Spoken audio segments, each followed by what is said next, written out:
De retour sur le plateau de 72 Sports, on fait le reste de l'actualité. Il y avait encore du football ce week-end du côté du Mans avec une mauvaise opération malheureusement du côté du stade de la Californie pour les joueuses du Mans FC face à un concurrent direct au maintien. Les joueuses de Damien Bolini se sont inclinées donc face à Albi à domicile. Ouverture du score, vous l'avez vu, de Fanny D'Acunha, 1-0.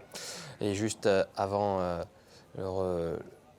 la petite pause, la mi-temps, eh bien, Fanny D'Acunha, encore elle, va aller inscrire son doublé, 2-0, avant la pause donc pour les visiteuses. Une réaction mancelle en seconde période avec cette frappe ici d'Anaïs Gagné qui termine sur la barre transversale. Le Mans qui va réduire l'écart en fin de match, 82e minute de jeu. Naomi Vagre avec cette tête sur ce corner tiré par Anaïs Gagné. Et score final 2-1. Avec cette défaite, les Mancelles se rapprochent dangereusement de la zone rouge dans ce championnat de D2. On va écouter justement la réaction du coach Damien Bolini. La conclusion, c'est tout simplement l'entame de match. La première mi-temps, avec l'utilisation du ballon dans le camp adverse, c'était correct. Après, il faut garder un équilibre défensif, il faut mettre de l'agressivité défensive. Quand on manque d'agressivité défensive, on savait qu'elle procédait très bien sur des contre-attaques. On a travaillé toute la semaine comme ça. Et quand défensivement, on ne met pas cette agressivité, on ne met pas cette cohérence dans la gestion de la profondeur, on est forcément en difficulté. Voilà. Après, j'ai bien aimé la réaction en deuxième mi-temps. On fait une barre, un poteau, on a deux situations sur CPA, on marque aussi sur CPA. Après, c'est pas suffisant. Il faut qu'elle prenne conscience que c'est du haut niveau. Et le match, ça commence dès la première minute jusqu'à la 95e et non à partir de la deuxième mi-temps. Il y a trop de matchs qui ressemblent à ce qu'on a fait aujourd'hui avec de la réaction. Quand on emballe le match, il y a des choses qui se passent et on se procure des occasions, même si tout n'est pas parfait, mais ça on le sait. Mais quand on fait preuve de caractère, c'est bien. Sauf qu'un match, c'est 95 minutes. CPA, comprenez, coup de pied arrêté. Je fais la traduction. Prochain match pour les joueuses de Damien Bolini. Ce sera face à Rodez et à Metz, face à qui il serait bien de prendre des points. En bref, la Coupe Gambardella a redonné un petit peu de sourire du côté du Mans FC.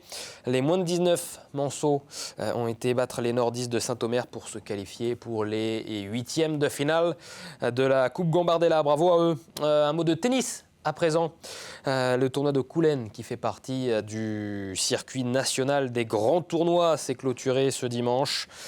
La finale opposait Quentin Folio à Nathan Seaton. Et c'est Quentin Folio qui est venu à bout de son adversaire en 3-7. Le joueur de Blanc-Ménil a pourtant perdu le premier set avant de réagir et d'être plus agressif dans la troisième manche ainsi que la deuxième. Victoire en 2 heures de jeu de Quentin Folio, 4-6, 6-2, 6-2. On va écouter justement le vainqueur de ce tournoi, Quentin Folio, au micro, Damoun Chamsoudine. Ouais, super match, franchement. Nathan, il a très bien joué. Moi aussi, j'ai vraiment fait un bon match, donc je suis content. Sincèrement, je ne m'attendais pas à ce qu'il joue aussi bien. Donc j'ai mis un petit peu de temps à rentrer dans le match aussi, mais c'est surtout lui qui m'a compliqué la tâche. Il a très bien joué. Donc j'ai su élever mon niveau de jeu après, donc je suis très content, franchement. C'était quand même un tournoi positif. Voilà, moi je suis venu chercher des matchs. Voilà, j'ai pu en jouer 3 ici, donc c'est très bien. J'en ai gagné 2. Voilà, j'ai perdu cette finale, mais j'ai cherché. Voilà, c'était bien. Bien sûr, j'ai fait une très belle entame de match. J'ai bien joué. Après voilà, c'était vraiment serré. Quentin il a raté vraiment sur des petites balles. Voilà, c'était vraiment serré. Et puis j'ai senti que sur le deuxième et troisième, il a été quand même plus solide. Et moi j'ai commencé à rater un peu plus et ça fait un peu la différence. Un mot maintenant de sport automobile. Évidemment, un magnifique final. Vous allez le voir dans cette troisième manche de l'Asdian Le Mans Series que vous avez pu vivre en direct dimanche sur les antennes d'LMTV. Avec du suspense jusqu'au bout à Dubaï. Une dernière heure de course assez dingue alors que Louis Delettra menait la course avant le dernier restart. Son poursuivant Julien Handlauer sur son Oreca numéro 22 n'a fait que de réduire l'écart dans cette fin de course. Mais le pilote suisse a fait preuve de sang-froid pour aller conserver ses 4 petites secondes, même 3 secondes sur le français sous le drapeau à damier. Avec cette nouvelle victoire, l'équipe jordanienne 99 Racing se rapproche un peu plus du titre.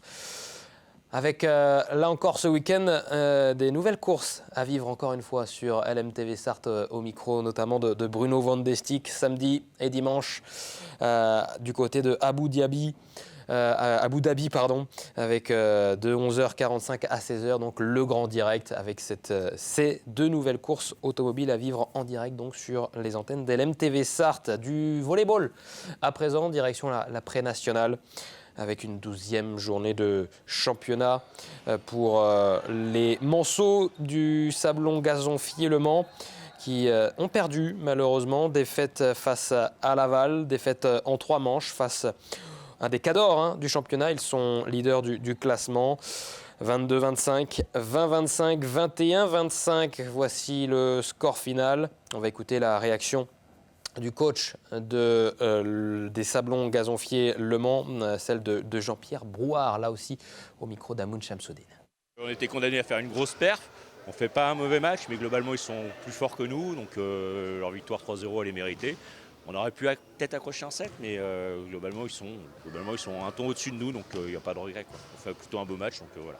Ils ont 2 joueurs qui jouent en N3, en N2. Ils ont des joueurs qui jouent l'année dernière en N3, donc il y a plus d'expérience de leur côté, quoi. Nous, à un moment donné, sur le terrain, on a le joueur le plus âgé sur le terrain. À un moment donné, il a 20 ans. Donc c'est vrai que ça manque encore d'expérience de notre côté. Mais sinon, voilà, il n'y a pas de regret. Prochain match le 17 février face à La Chapelle-Saint-Aubin. Un joli derby donc entre La Chapelle-Saint-Aubin et le CS Sablon Gazonfiers Le Mans. Les Sablons qui sont 7e au classement, La Chapelle-Saint-Aubin qui est 3e. Un petit mot encore de volleyball avant de terminer cette partie dédiée au reste de l'actualité. Toujours en pré-national du côté des féminines avec Coulennes qui a été chercher un très bon résultat, une victoire donc face au Sable d'Olonne, 26-24, 25-20, 25-21. Belle victoire donc, 3-7 à 0. Coulennes qui est 6e au classement. Là aussi, on va écouter la réaction du coach, Christophe Louis. L'important a été fait, on a réussi à gagner 3-0 face à une équipe qui était dernière du classement, donc c'était important d'aller chercher les 3 points de la victoire. Et ça progresse, ça avance petit à petit, on commence à avoir une équipe compétitive, donc voilà, on prépare la saison prochaine déjà, parce que là, on va finir au milieu du classement, et ce qui était notre place, et voilà, donc on prépare l'année prochaine. Voilà pour l'essentiel de l'actualité sportive. On fait tout de suite le reste de l'actualité, non, la carte des sports, pardon.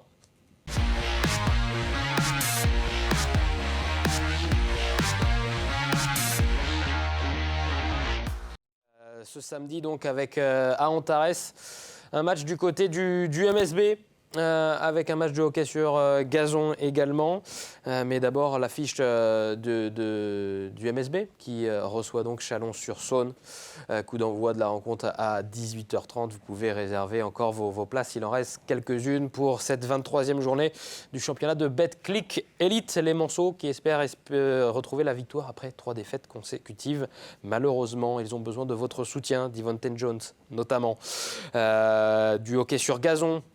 Également samedi au Mans avec donc cette rencontre au stade de la Californie. Ça commence à partir de 10h avec les capitaines des équipes de France qui seront tous les deux qualifiés pour les Jeux Olympiques cet été et qui seront là avec un joli programme donc à découvrir du côté du stade de la Californie à partir de 10h avec le hockey sur gazon.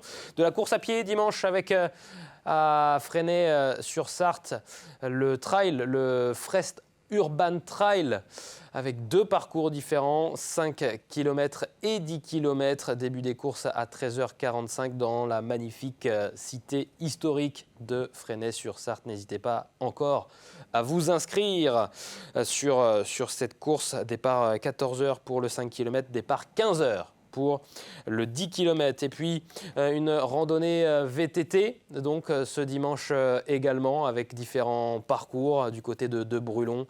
15 km, 25 km, 35 km et 50 km pour les plus courageux. Là aussi, vous pouvez encore vous inscrire et je crois même qu'il y a les inscriptions sur place à partir de 8h30, donc du côté de la base de loisirs de Brulon. Voilà pour le programme de ce week-end en Sarthe. Dans un instant, invité exceptionnel avec Pape-Philippe Amagou qui sera sur notre plateau, un joueur emblématique évidemment du MSB. Il a commencé sa carrière ici au Mans, il l'a terminé ici au Mans. Il a remporté 2 titres de champion de France avec les Tangos. On le reçoit évidemment, on lui posera plein de questions. On a hâte d'être avec lui. Il reviendra aussi sur la défaite malheureusement face à Saint-Quentin. A tout de suite.